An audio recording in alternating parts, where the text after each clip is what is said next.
Hello guys, শীতের দিনের একটা স্পেশাল রেসিপি নিয়ে চলে এসেছি। তো প্রথমেই দেখতে পাচ্ছ আমি এক বাটি পরিমাণ নারকেল কোড়া নিয়েছি। ঠিক একই পরিমাণ আমি নিয়েছি নকুলদানা। এখানে তোমরা নকুলদানার বদলে যে কোনো মিষ্টি দিতে পারো, গুড় দিতে পারো, চিনি দিতে পারো, যে কোনো মিষ্টি দিতে পারো। এটা এবার ভালো করে আমাদের পাক দিয়ে নিতে হবে। এবার আমরা কিছুটা পরিমাণ, এটা দেখতেই পাচ্ছ, ভালো করে আমরা ফ্রাই করে নিয়েছি, একটু ভেজে ভেজে পাক দিয়ে নিয়েছি নকুলদানার সঙ্গে নারকোল।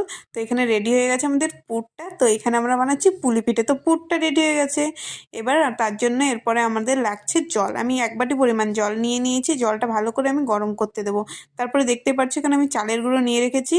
আর জলে দিয়ে দিচ্ছি আমি এখানে লবণ, 1 টেবিল চা চামচ পরিমাণ লবণ দিয়েছি। জলটা যখন ফুটে এসছে তখন আমি চালের গুঁড়ো কিছু অল্প অল্প অল্প করে দিয়ে জলে ভালো করে মিলিয়ে নেব। দেখতেই পাচ্ছ এখন আমি মিলিয়ে নিচ্ছি। ঠিক যেইভাবে আমি দেখিয়েছি তোমরা ঠিক সেইভাবে করবে।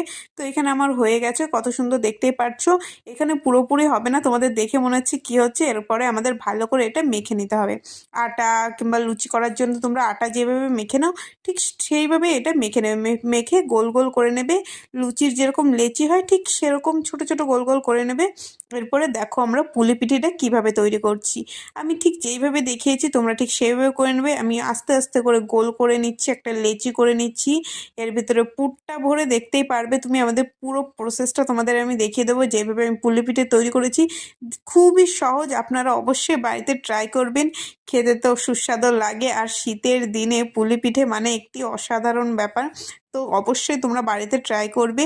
খুব সহজে অল্প কিছু উপকরণ দিয়ে রেডি হয়ে যাওয়া সুস্বাদু একটি রেসিপি। সবাই তো খুবই পছন্দ করে। সবচেয়ে বেশি সুন্দর লাগে কুলি পিঠের এই নকশাগুলো।